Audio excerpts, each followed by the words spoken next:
Pete Donaldson with you for IGN. Hiya, and though Turkey Tuesday may very well be almost upon us, here's a couple of games that you may have missed during 2012 because they don't contain punchable nuns and girlfriend modes.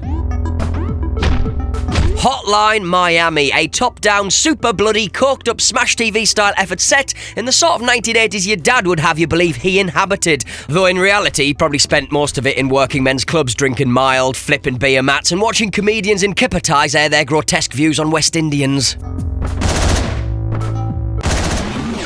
It contains more claret than Lindsay Lohan's belly, and with a cracking soundtrack to boot. Speaking of boot...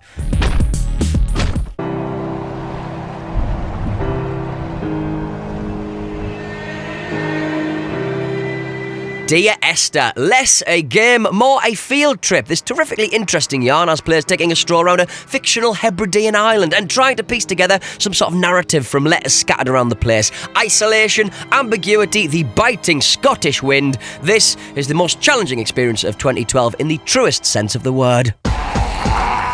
Saviours of the graphic adventure genre, Telltale turn their episodic attentions to Robert Kirkman's Walking Dead comic books in a set of 5 bite-sized chunks of undead gamery. The Walking Dead Season 1 is magical, one of the few games to make you really feel like you're making decisions that might actually come back to bite you on the keister later on. And with Season 1 coming to a close last month, it shuffled slowly onto many people's Game of the Year lists, and with good cause. You're fucking dead, you hear me? Dead!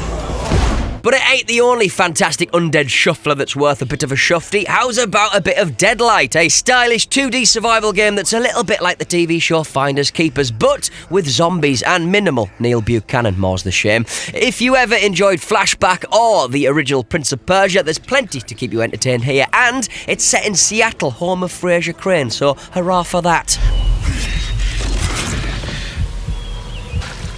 If you've got any suggestions for games that you've enjoyed this year that didn't quite fit into the AAA release bracket, then let us know in the comments below. Have a great Christmas.